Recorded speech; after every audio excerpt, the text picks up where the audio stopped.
अस्सलाम वालेकुम। आज की रेसिपी है मेरे घी पकाने की। आज मैं मिट्टी की हांडी में खाना पका रही हूँ, जिसमें पका के आप अपने खाने को भरपूर ग़िज़ाइयत बख्शते हैं। इसमें मैं थोड़ा सा ऑयल ऐड कर रही हूँ।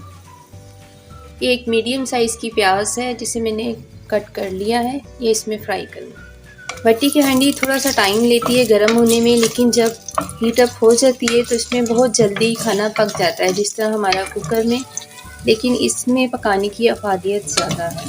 प्याज को हमने पूरा गोल्डन ब्राउन नहीं करना, बस हल्के सा सौते करना है कि ये नरम हो जाए। अब इसमें 1 टीस्पून हम लहसुन शामिल करेंगे, 1 टीस्पून अदरक, 1 टीस्पून ज़ीरा करेंगे और इसको अच्छी तरीके से फ्राई करेंगे। साथ ही इसमें ये जो हमने चिकन लिया है वो भी इसमें डाल दें।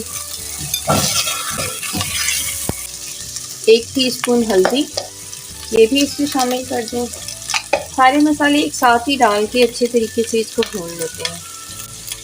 1 टीस्पून पिसी मिर्चें और ये 1 टीस्पून नमक।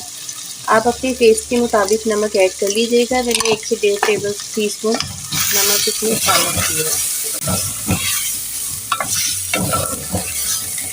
अब ये सारे मसाले के साथ चिकन अच्छे तरीके से मैंने भूनना है, ताकि इसका जायका अच्छा निकल आए चिकन का।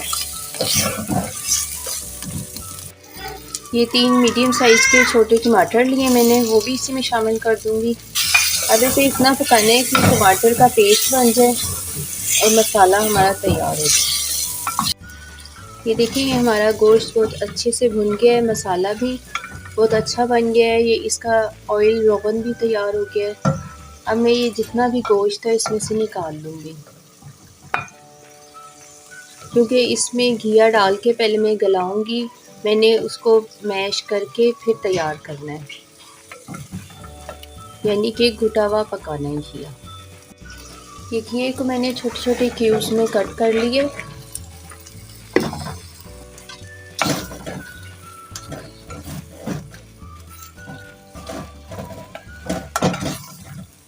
इसे मसाले में अच्छे तरीके से मिक्स कर लें और इसमें मैं थोड़ा सा पानी ऐड करूँगी।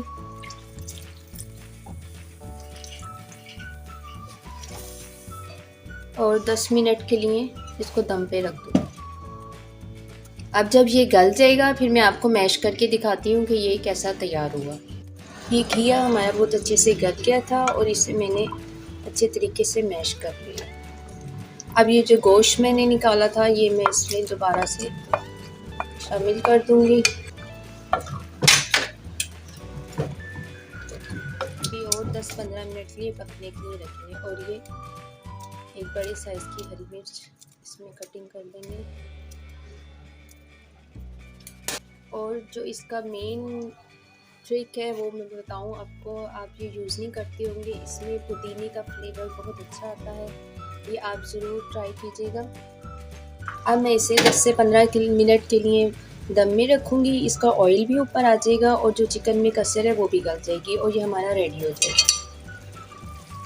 ये देखिए हमारा रोगन भी निकल आया है और ये तैयारी पर हम इसमें 1 टेबल टीस्पून पिसा हुआ गरम मसाला शामिल करेंगे और ये हमारा घिया गोश्त रेडी हो गया।